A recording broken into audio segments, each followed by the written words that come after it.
মিত্রভেদ। মিত্রভেদ মানে হলো বন্ধুত্ব ভাঙা। বন্ধুতে বন্ধুতে বিভেদ তৈরি করে দেবার যে কৌশল, তাও একটি নীতি বা বিদ্যা।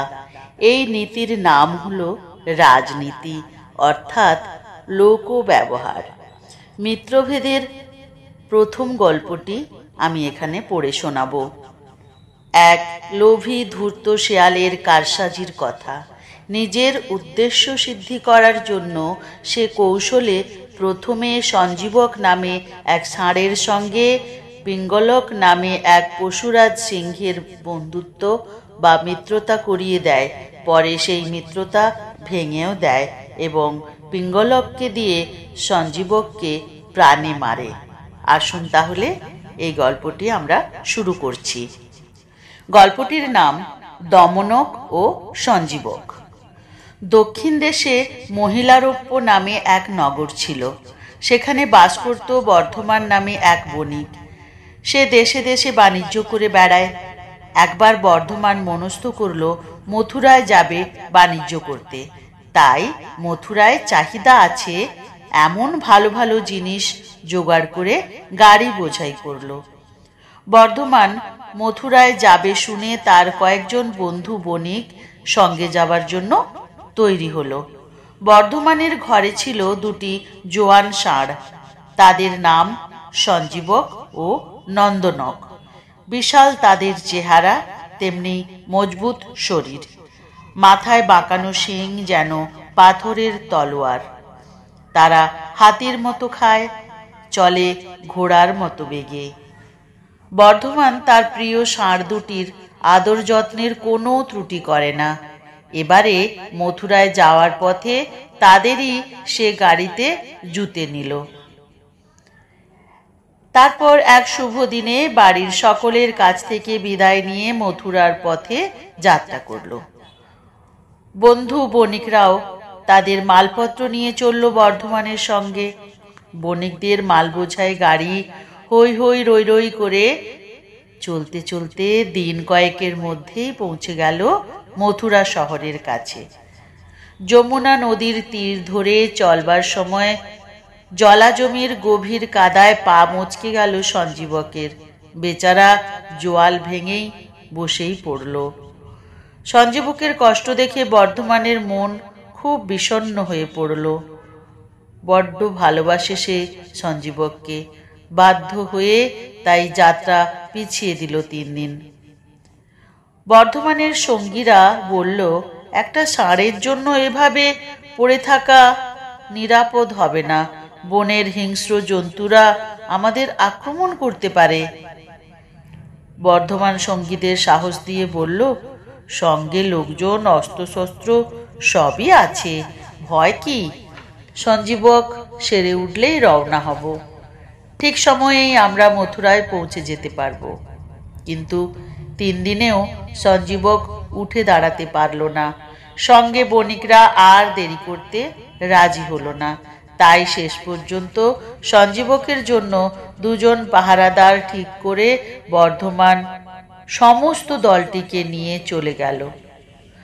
লোকেদের বলে গেল, সঞ্জীবক ভালো হলে উঠলে তাকে নিয়ে যেন মথুরায় চলে যায়।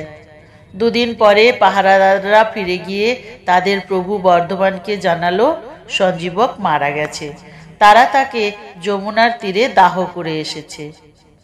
প্রিয় ষাঁড়ের মৃত্যুর সংবাদ পেয়ে বর্ধমান খুবই দুঃখ পেল। সে পুরোহিত ডেকে সঞ্জীবকের শ্রাদ্ধ শান্তি করালো। তারপর এক সময় কেনা বেচা শেষ করে সঙ্গীদের নিয়ে দেশে ফিরে গেল। এদিকে বর্ধমানের নিয়োগ করা লোক দুটি চলে যাবার দিন কয়েকের মধ্যেই সঞ্জীবক কিন্তু সুস্থ হয়ে উঠেছিল। তারপর পাঁক থেকে উঠে এসে যমুনার ধারে যায়। সেখানে পান্নার মতো কচি কচি সবুজ ঘাস খেয়ে দেখতে দেখতে আবার আগের মতো তেজিয়ান হয়ে উঠল। পিঠের মস্ত কুঁজে ঢেউ খেলিয়ে সে এখন মনের সুখে যমুনার পাড়ে ঘুরে বেড়ায় আর শিঙের গুঁতো মেরে উইঢিপির ধুলো ওড়ায়। আর থেকে থেকে আষাঢ়ের মেঘের মতো গর্জন করে। এখন কি হয়েছে কি, কাছেই যে বন, সেই বনে পশুদের রাজা হলো পিঙ্গলক নামের এক সিংহ। একদিন সে দলবল নিয়ে যমুনায় এসেছে জল খেতে। এমন সময় দূর থেকে সঞ্জীবকের মেঘের গর্জনের মতো ডাক শুনে ভয়ে তার বুক কেঁপে উঠল। কোনো ভয়ঙ্কর জন্তু কাছাকাছি আছে বুঝতে পেরে পিঙ্গলক আর জলে নামতে সাহস পেল না। একটা ঘন ঝোপের আড়ালে সরে এসে চিন্তিতভাবে বসে রইল। তার সঙ্গে মন্ত্রী, পাত্রমিত্র, অনুচর সকলেই ছিল। তারাও কিছু বুঝতে না পেরে সিংহকে ঘিরে একে একে বসে পড়ল। এদিকে দুই শেয়াল, তারা সবসময় সিংহের পেছনে ঘুরঘুর করত। তারা হলো এক মন্ত্রীর ছেলে, কিন্তু পিঙ্গলক তাদের চাকরি থেকে ছাঁটাই করেছিল। তাই হারানো চাকরি ফিরে পাওয়ার মতলবে সারাক্ষণ সিংহের আশেপাশে তারা ঘোরাফেরা করত। এই দুই শেয়ালের একজনের নাম কর্টক, অন্যজন দমনক। তারা যেমন চতুর তেমনি বুদ্ধিমান। সেদিনও সিংহ জল খেতে গিয়ে চিন্তিত মুখে ফিরে এসেছে, এই ব্যাপারটা তাদের নজর এড়ালো না। দমনক কর্টকের কানের কাছে ঝুঁকে চুপি চুপি বলল, ব্যাপার কি বলতো? জল খেতে এসে মহারাজ এমন ভয় পেলেন কেন? কর্টক বলল, ব্যাপার জেনে কাজ কি, ও নিয়ে মাথা ঘামিও না। দমনক বলল, তা বললে হয়, মহারাজ খুবই ভয় পেয়েছেন বুঝতে পারছি। এমন একটা সুযোগ হাতছাড়া করা যায় না। কর্টক বলল, মহারাজ ভয় পেয়েছেন কি করে জানলে? দমনক বলল, এর আর জানাজানি কি আছে? চালচলন, মুখের হাবভাব, ইশারা, নড়াচড়া এসব দেখেই মনের ভাব আঁচ করা যায়। এই হলো আমাদের উপযুক্ত সুযোগ। বুদ্ধির জোরে মহারাজের ভয় ভাঙিয়ে তাকে বশ করব, আর মন্ত্রীর চাকরিটাও বাগাবো। কর্টক বলল, বেশ, তুমি যা ভালো বুঝছো করো, আমি এত সবের মধ্যে থাকতে চাই না, চললাম, বিদায়। এই বলে কর্টক চলে গেল, আর দমনক এগিয়ে গেল পিঙ্গলকের দিকে। দমনককে আসতে দেখে পিঙ্গলক খুশি হয়ে উঠল আর বলল, আরে দমনক যে, এসো এসো, এতদিন দেখিনি কেন তোমায়? দমনক নত হয়ে গড় করে সম্মান জানিয়ে বলল, আমাদের দিয়ে মহারাজের আর কি প্রয়োজন, তবে সময় হয়েছে তাই বলতে হচ্ছে। বড় লোক ছোট লোক সবাইকেই রাজার প্রয়োজন হয়। 7 পুরুষ ধরে আমরা মহারাজের চাকর, তাই আপদে বিপদেও মহারাজের সঙ্গে সঙ্গে থাকতে হয়। মহারাজ যদি মনে করেন এ তো সামান্য একটা শেয়াল, তবে বলবো এটা কিন্তু উচিত নয়। পিঙ্গলক বলল, তা কি আমি ভাবতে পারি? তুমি হলে গিয়ে আমাদের 7 কালের মন্ত্রীপুত্র, তা কি বলতে চাও? নির্ভয়ে বলে ফেলো।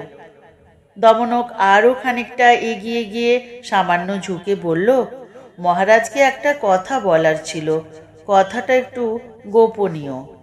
এ কথা শুনে পিঙ্গলক তার আশেপাশে বাঘ, চিতা, নেকড়ে এমনি যারা বসেছিল চোখের ইশারা করে তাদেরকে সকলকে সরিয়ে দিল। দমনক তখন ফিসফিস করে বলল, মহারাজ জল খেতে গিয়ে ফিরে এলেন যে বড়? পিঙ্গলক থতমত খেয়ে বলল, ও কিছু না, এমনি, এখনো তেমন তেষ্টা পায়নি তো তাই। দমনক বাঁকা হেসে বলল, অবশ্য যদি বলার মতো না হয় তবে থাক, সব কথা তো সবাইকে বলা চলে না। পিঙ্গলক ভাবল, এ তো দেখছি দিব্যি আমার মনের ভাব আঁচ করেছে। খুবই যোগ্য লোক, সন্দেহ নেই।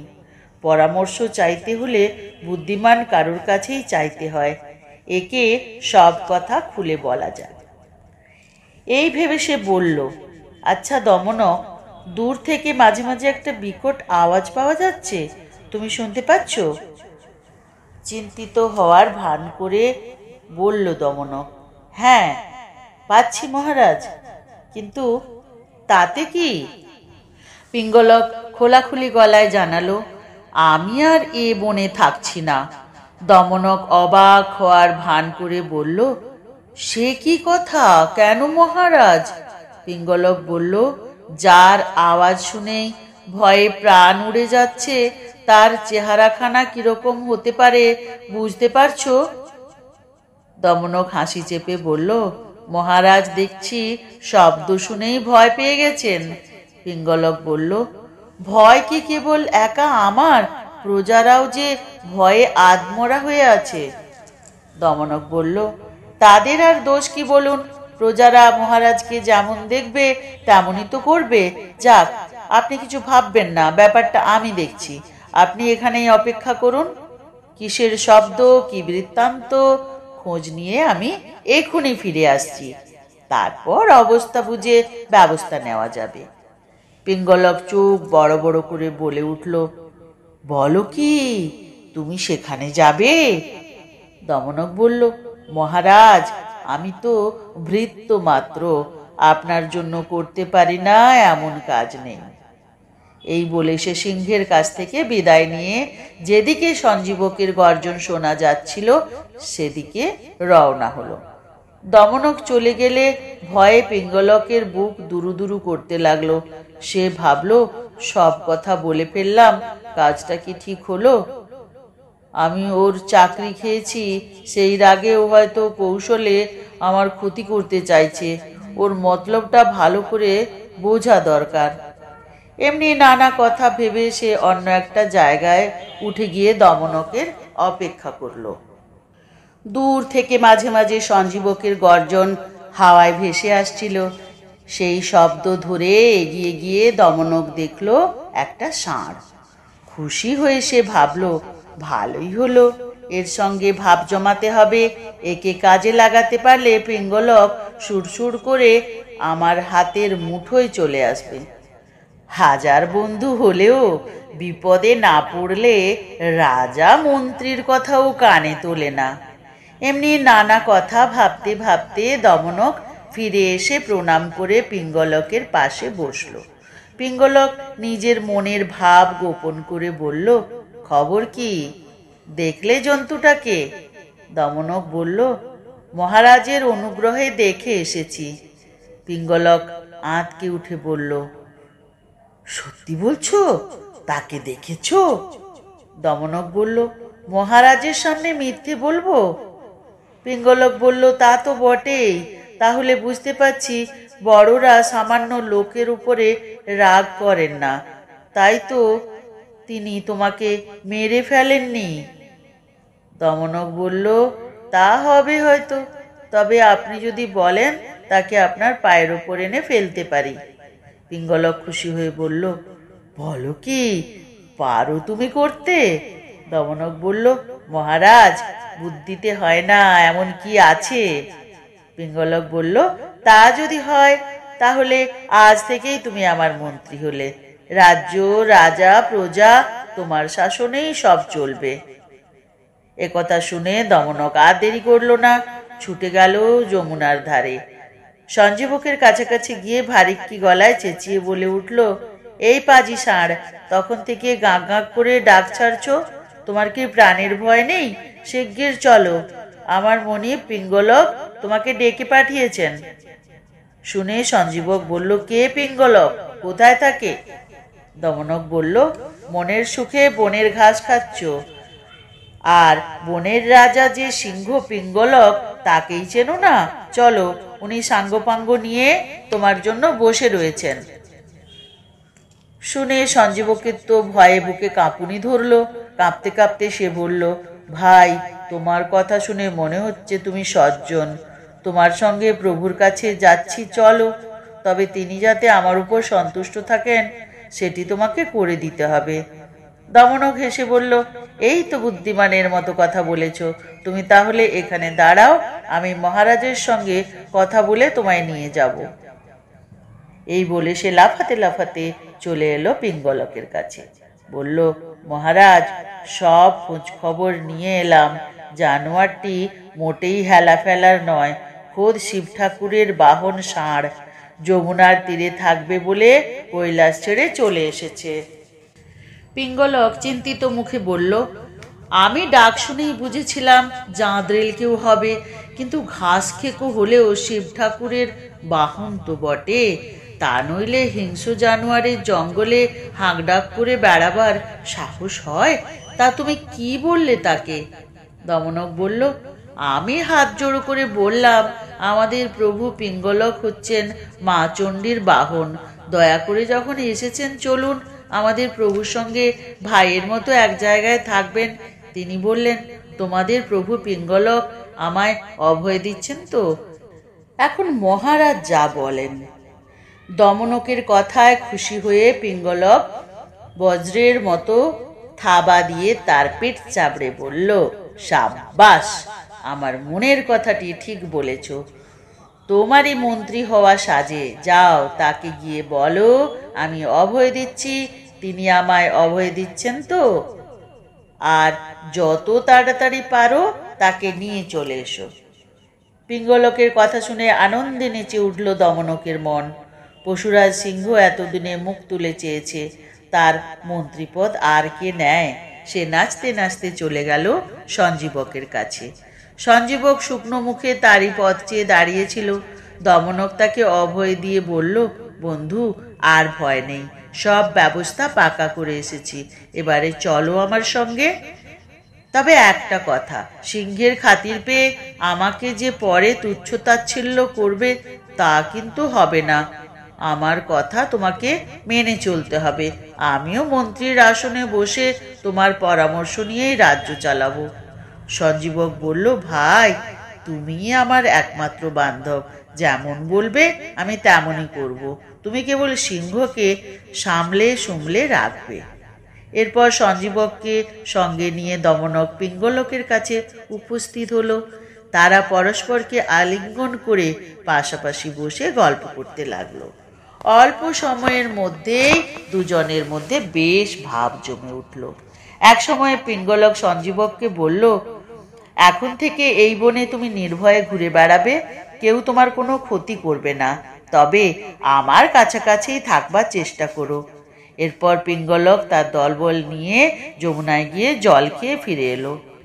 পরদিন পশুরা সকলে উপস্থিত হলে পিঙ্গলক দমনক আর কর্টক দু ভাইকে মন্ত্রীপদে বহাল করল। তারপর নিশ্চিন্ত হয়ে বন্ধু সঞ্জীবকের সঙ্গে গল্পে মেতে গেল। দেখতে দেখতে পিঙ্গলক আর সঞ্জীবকের এমন ভাব জমে উঠল যে কেউ কাউকে এক মুহূর্ত না দেখে থাকতে পারে না। একসঙ্গে ওঠা বসা, গল্প করা, খাওয়া শোয়া, সব কিছু। দুই বন্ধু যখন গল্প করতে বসে, পিঙ্গলকের কড়া হুকুম কেউ যেন তাদের বিরক্ত না করে। রাজ্যের যত ঝামেলা ঝক্কি সব সামলাবার দায় কর্টক দমনকের। এখন আর পিঙ্গলক সেসব নিয়ে মোটেও মাথা ঘামায় না। এদিকে বেশিরভাগ সময়টা গল্পে মেতে থাকে বলে পিঙ্গলকের নিয়ম মতো শিকার করা হয় না। তার ফলে কর্টক দমনকের প্রায় দিনই উপোস করে কাটে। অন্য পশুদেরও এই অবস্থা। খিদের জ্বালা সইতে না পেরে তারা একদিন দল বেঁধে পালিয়ে গেল। দমনক খুব চিন্তায় পড়ে গেল। কর্টক তাকে বলল, এখন ভেবে কি হবে, তুমিই তো হাতে করে আগুন নিয়ে এসেছো। দমনক বলল, তা বলেছ ঠিক, তবে ওদের মধ্যে ভাব জমে ওঠার কারণ যেমন আমি, তেমনি সে ভাব ভাঙতেও আমি জানি, রোষও।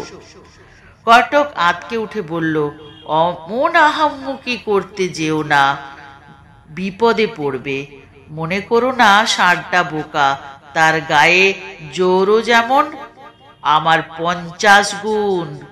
দমনক বলল, গায়ের জোর তার বেশি হতে পারে, কিন্তু আমার আছে বুদ্ধির জোর। জানবে, বুদ্ধির যার জোর, বলও তার। সেই বুদ্ধি দিয়েই দুই বলবান জানোয়ারকে বোকা বানিয়ে রাখবো। কেউ কারুর ছায়া পর্যন্ত দেখতে চাইবে না। কর্টক চিন্তিতভাবে বলল, তা করতে পারলে তো ভালোই, দেখো চেষ্টা করে। কর্টকের সঙ্গে সলা পরামর্শ করলেও ঝোপের ফাঁক দিয়ে দমনক চোখ রেখেছিল পিঙ্গলক আর সঞ্জীবকের দিকে। সে দেখতে পেয়েছে পিঙ্গলককে একা রেখে সঞ্জীবক হেলতে দুলতে চলে গেছে যমুনার দিকে। জল খেতে নয়তো চান টান করতেই হয়তো গেছে। দমনক ভাবল কিছু করতে হলে এই মোক্ষম সুযোগ। সে দেরি না করে পিঙ্গলকের সামনে গিয়ে পেন নাম ঠুকল। পিঙ্গলক বলল, কি ব্যাপার, তোমায় দেখতে পাই না যে? দমনক হাত কচলে বলল, মহারাজ সারাক্ষণ ব্যস্ত থাকেন, তাই আর বিরক্ত করতে আসি না, কিন্তু আজ বাধ্য হয়েই আসতে হলো। আপনার বিপদ আপদ দেখলে যে চুপ করে থাকতে পারি না। পিঙ্গলক বিরক্ত হয়ে বলল, কি বলতে এসেছো বলো। দমনক বলল, মহারাজ একটা কথা না বলে পারছি না, অপরাধ নেবেন না। আপনার বন্ধুর মতিগতি ভালো ঠেকছে না। আমার সন্দেহ হচ্ছে সে আপনার ক্ষতি করতে চায়। আমাকে বিশ্বাস করে নানা কথা বলে। কাল আড়ালে ডেকে বলল, তোমাদের পিঙ্গলকের এলেম আমার জানা হয়ে গেছে। তারপর বলল, ভাবছি ওটাকে মেরে আমি পশুদের রাজা হব, তুমি হবে আমার মন্ত্রী। দমনকের কথা শুনে পিঙ্গলক গোঁ গোঁ শব্দ করে অজ্ঞান হয়ে গেল। দমনক তাড়াতাড়ি তার চোখে মুখে জল ছিটিয়ে জ্ঞান ফিরিয়ে আনল। পিঙ্গলক ধীরে ধীরে বলল, অমন অসম্ভব কথা তুমি আমার সামনে বলো না। সঞ্জীবক হলো আমার প্রাণের বন্ধু, সে কখনো আমার ক্ষতি করতে পারে না। দমনক বলল, মহারাজ ওই ঘাস খেকো জন্তুটাকে আপনি ভালোবাসেন সত্যি কথা, কিন্তু সে আপনার কোন কাজে লাগবে? তার নেই নখ, নেই দাঁত, থাকার মধ্যে আছে কেবল পাহাড়ের মতো শরীরটা। আপনার যারা শত্রু তারা মাংস খায়। সঞ্জীবক তাদের কখনো জব্দ করবে এমন হবে না। তাই বলি, যদি নিজের মঙ্গল চান তাহলে একটা দোষ দেখিয়ে আজই তাকে মেরে ফেলুন। পিঙ্গলক বলল, এমন অন্যায় কাজ আমি করতে পারবো না। তাকে আমি নিজের মুখে অভয় দিয়েছি, তার ক্ষতি করা আমার দ্বারা সম্ভব হবে না। তুমি যাই বলো, সঞ্জীবক আমার বন্ধু, সে যদি আমাকে মারতে চায় মারুক, আমি কখনো তার গায়ে আঘাত করতে পারবো না। দমনক কিন্তু দমল না। সে বলল, এক ঘাস খেকো ষাঁড়, সে কোথার থেকে এসেছে, কি তার পরিচয়, কিছুই আপনি জানেন না। আর আমরা হলাম গিয়ে আপনার চিরকালের আপনজন। অজানা অচেনা একটা ঘাস খেকো ষাঁড়ের জন্য যদি আপনি আপনজনদের দূরে ঠেলে দিতে চান, কাজটা কি ভালো হবে? আমি আর কি বলবো মহারাজ, আপনি তো ভালোই জানেন, পরকে আপন আর আপনজনদের পর করলে তার ফল কখনো ভালো হয় না। তাই বলছি, অত বড় ভুলটা করবেন না। পিঙ্গলক কিছুক্ষণ চুপ করে থেকে ভাবল, পরে বলল, সঞ্জীবক যে আমাকে মারতে চায় তার প্রমাণ কি? দমনক বলল, মহারাজ এবারে তাহলে আসল কথাটা বলি শুনুন। সঞ্জীবক ঠিক করেছে কাল সকালেই সে আপনাকে মারবে। দেখবেন চোখ লাল করে, নাক ফুলিয়ে, ঠোঁট কাঁপিয়ে, চারিদিকে তাকাতে তাকাতে আপনার দিকে এগিয়ে আসবে। তখন যা উচিত মনে হয় করবেন। এই বলে দমনক বিদায় নিয়ে চলে গেল। তারপর চুপি চুপি চলে গেল যমুনার পাড়ে সঞ্জীবকের কাছে। তাকে দেখে খুশি হয়ে সঞ্জীবক বলল, এসো ভাই দমনক, তোমার তো দেখাই পাওয়া ভার, সারাক্ষণ দেখি কাজের মধ্যেই ডুবে আছো। দমনক বলল, বন্ধু, বেশি কথা বলার সময় নেই। একটা কথাই তোমায় বলতে এলাম, এই বন ছেড়ে তুমি পালিয়ে যাও। পিঙ্গলকের মতলব ভালো নয়। সঞ্জীবক বলল, তার আবার কি হলো? দমনক বলল, আজ পিঙ্গলক আমায় ডেকে বলল, ষাঁড়টা গায়ে গতরে বেশ শাঁসালো হয়ে উঠেছে, ওকে মেরে কাল সকালে বনের পশুদের ভোজ খাওয়াবো, তুমি সকলকে নেমন্তন্ন পাঠিয়ে দাও। আমি অবাক হয়ে বললাম, এ কি কথা বলছেন মহারাজ? সঞ্জীবক আপনার প্রাণের বন্ধু, তাকে মারবেন বলছেন? আমার কথায় গর্জন করে পিঙ্গলক বলে উঠল, কে বন্ধু? ঘাস খেকো ষাঁড় কখনো সিংহের বন্ধু হতে পারে? ঘাস খেকোদেরই খেয়েই তো আমাদের বাঁচতে হয়। কথাটা শুনে সোজা আমি তোমার কাছে চলে এসেছি। দমনকের কথা শুনে সঞ্জীবক টলতে টলতে শুয়ে পড়ল। তারপর দীর্ঘ নিঃশ্বাস ফেলে বলল, এসব তুমি কি বলছো? যে আমায় এক দণ্ড ছেড়ে থাকতে পারে না, সারাক্ষণ আগলে রাখে, সে কি না? না বন্ধু, তোমার কথা আমার বিশ্বাস হচ্ছে না। দমনক বলল, বিশ্বাস যদি না হয় আমি আর কি করতে পারি? বন্ধু বলে ভাবি, তাই তোমার বিপদ দেখে ছুটে এসেছিলাম সাবধান করতে। রাজায় মন্ত্রীতে কথা, এসব তো বাইরের লোকের জানবার নয় না। সঞ্জীবক বলল, রাগ করো না ভাই, আমি সবই বুঝতে পারছি। পিঙ্গলক আমায় মন থেকে ভালোবাসে, তাতে কোনো ভুল নেই, সে খুবই ভালো। কিন্তু তার পাত্রমিত্রদের মতলব ভালো নয়। আমার ওপর তার টান দেখে তারা হিংসায় জ্বলছে, তাই আমার বিরুদ্ধে নানা কথা বলে তারা পিঙ্গলকের মন বিষিয়ে দিয়েছে, নইলে আমাকে মারার কথা সে ভাবতে পারে না। দমনক বলল, তা যদি হয়ে থাকে তাহলে তাকে শান্ত করা এমন কিছু শক্ত কাজ হবে না। দুর্জনরা যতই কুমতলব দিক, তুমি গিয়ে মিষ্ট করে কথা বললেই পিঙ্গলকের সব রাগ জল হয়ে যাবে। সঞ্জীবক বলল, তুমি কথাটা ভুল বললে ভাই। দুর্জন যতই তুচ্ছ হোক, তাদের মধ্যে বাস করা যায় না। আজ হোক কাল হোক কোনো একটা অজুহাত খাড়া করে তারা ঠিক মতলব হাসিল করবে। তুমি পরামর্শ দাও, আমার কি করা উচিত? দমনক বলল, আমি ভালো বুঝছি না ভাই, তুমি বরং অন্য কোথাও চলে যাও, নইলে বাঁচতে পারবে না। সঞ্জীবক এক ঝটকায় উঠে দাঁড়ালো, তারপর মাটিতে পা ঠুকে বলল, না, আমি পালাবো না। আমি ভীরু নই, গায়েও আমার কিছু কম শক্তি নেই। দরকার হলে যুদ্ধ করব। আমার শিং দুটো দেখেছো তো? এই কথা শুনে দমনক খুব ঘাবড়ে গেল। সে ভাবল, সর্বনাশ, সঞ্জীবকের যা মতিগতি দেখছি, যদি অঘটন কিছু ঘটিয়ে ফেলে তাহলে আমার হয়ে গেল, এ কুল ও কুল দুকুলই যাবে। এই ভেবে সে বলল, ঠিকই বলেছ তুমি, কাপুরুষের মতো পালাতে যাবে কেন? তবে কি জানো, যুদ্ধে নামার আগে শত্রুর শক্তি সম্বন্ধে ভালো করে জেনে নেওয়া ভালো।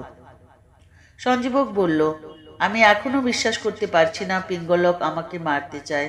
তেমন হলে তার হাবভাবে তো কিছু বুঝতে পারতাম। দমনক বলল, বিশ্বাস তোমার ঠিকই হবে যখন দেখবে চোখ লাল করে পিঙ্গলক ভুরু কুচকে তোমার দিকে তাকিয়ে জিভ চাটছে। তবে আমি বলি কি, অত দেখা দেখির দরকার কি আছে? আজ রাত্রিরেই তুমি বন ছেড়ে চলে যাও। সঞ্জীবক শুনল দমনকের পরামর্শ, কিন্তু কোনো উত্তর করল না। দমনক কয়েক মুহূর্ত চুপ করে দাঁড়িয়ে রইল। তারপরে বলল, আমি তাহলে চললাম। দৌড়ে চলে এলো কর্টকের কাছে। তাকে দেখে কর্টক বলল, কি ব্যাপার, তোমাকে খুব খুশি খুশি দেখছি। দমনক হেসে জবাব দিল, আমার কাজের কথা শুনলে তুমিও খুশি হবে দাদা। বীজ পুঁতে জল ঢেলে অঙ্কুর অবধি তো হলো, এবারে বাকিটাও দেখতে পাবে। মিথ্যা কথার জাল বুনে পিঙ্গলক আর সঞ্জীবকের মন এমন করে দিয়েছি যে ওরা দুজন আর কোনোদিনও মন খুলে কথা বলতে পারবে না। পাশাপাশি বসে ঘন্টার পর ঘন্টা গল্প করা তো দূরের কথা। কর্টক চিন্তিতভাবে বলল, অমন বন্ধুত্বটা ভেঙে দিলে কাজটা কি ভালো হলো? দমনক বলল, না করে যে উপায় ছিল না দাদা, ওরা দুটিতেই আমার শত্রু। একটা নিয়েছিল মন্ত্রিত্ব কেড়ে, আর অন্যটাকে বন্ধু করে এখানে এনে আমরা নিজেরাই না খেতে পেয়ে মরার উপক্রম হলো। কথাটা কি জানো দাদা, আগে বাঁচতে হবে নিজেকে, তারপর অন্য সব কিছু। কর্টক বলল, সবই বুঝলাম, কিন্তু শেষটা ভালোই ভালোই মেটলে তবে বলবো উতরেছ। ওদিকে যমুনার ধারে ঘাসের মাঠে বসে চোখের জলে ভাসছে সঞ্জীবক। বন্ধুর কথা যত ভাবে ততই দুঃখ উথলে ওঠে। দমনকের কথাটা পুরোপুরি অবিশ্বাসও করতে পারছে না। সারাটা রাত বেচারি চোখের জল ফেলেই কাটালো, কেঁদে কেঁদে তার মুখ ফুলল, চোখ হলো টকটকে লাল। সকাল হলে সে ধীরে ধীরে উঠে দাঁড়ালো। ভাবল, যাই হোক, পিঙ্গলকের কাছে যাওয়াই ভালো। অন্য কোথাও গিয়ে কার হাতে আবার বেঘরে মারা পড়ব? মরতে হয়তো বন্ধুর হাতেই মরব। গিয়ে দেখি, শরণ নিলে হয়তো প্রাণে মারবে না। এই ভেবে সে টলতে টলতে চলল পিঙ্গলকের কাছে। এদিকে পিঙ্গলক সঞ্জীবকের অপেক্ষাতেই বসেছিল তার গুহার সামনে। তারও চোখ থেকে অনর্গল ঝরছে জল। দমনকের কথাগুলো শোনার পর থেকে তার মনের শান্তি ঘুচেছে। কেবলই ফোঁস করে দীর্ঘ নিঃশ্বাস পড়ছে। হঠাৎ তার চোখে পড়ল সঞ্জীবক আসছে। তার চোখ লাল, নাক ফুলে ফুলে উঠছে, আর কেবল অস্থিরভাবে চারপাশে তাকাচ্ছে। দেখে দমনকের কথাগুলো তার মনে পড়ে গেল। দুঃখে ভাবনায় তার ঠোঁট জিভ শুকিয়ে গেল। ওপাশে সঞ্জীবকও দেখল পিঙ্গলকের চোখ লাল, ভুরু কুচকানো, থেকে থেকে জিভ দিয়ে ঠোঁট চাটছে। এই দেখে তারও মনে পড়ে গেল দমনকের কথাগুলো। দুঃখে ভাবনায় ঘন ঘন নিঃশ্বাস পড়তে লাগলো তার। আক্রান্ত হবার লক্ষণ বুঝতে পেরে পিঙ্গলক আর চুপচাপ বসে থাকতে পারল না। একটা চাপা গর্জন ছেড়ে সে আচমকা ঝাঁপিয়ে পড়ল সঞ্জীবকের ঘাড় লক্ষ্য করে। সঞ্জীবকও তৈরি হয়েছিল। ঘাড় নিচু করে পিঙ্গলকের শিঙের উপরে নিল। পরক্ষণে এক ঝটকায় দূরে ছুঁড়ে দিল। পিঙ্গলকের ধারালো নখের আঁচড়ে কেটে ছড়তে লাগলো রক্ত সঞ্জীবকের কাঁধ আর মুখ থেকে। সঞ্জীবকের ছুচলো শিঙের খোঁচায় পাঁজরের চামড়া চিরে রক্তে ভাসতে লাগলো পিঙ্গলক। তারা দুজন তখন আর কেউ কারুর বন্ধু রইল না। চরম শত্রু ভেবে পরস্পরকে আঘাত করে চলল। কর্টক আর দমনক এই দৃশ্য দেখবে বলে অনেকক্ষণ থেকে দাঁড়িয়েছিল আড়ালে। কর্টক আঁতকে উঠে বলল, সর্বনাশ, দাঁড়িয়ে দেখছিস কি?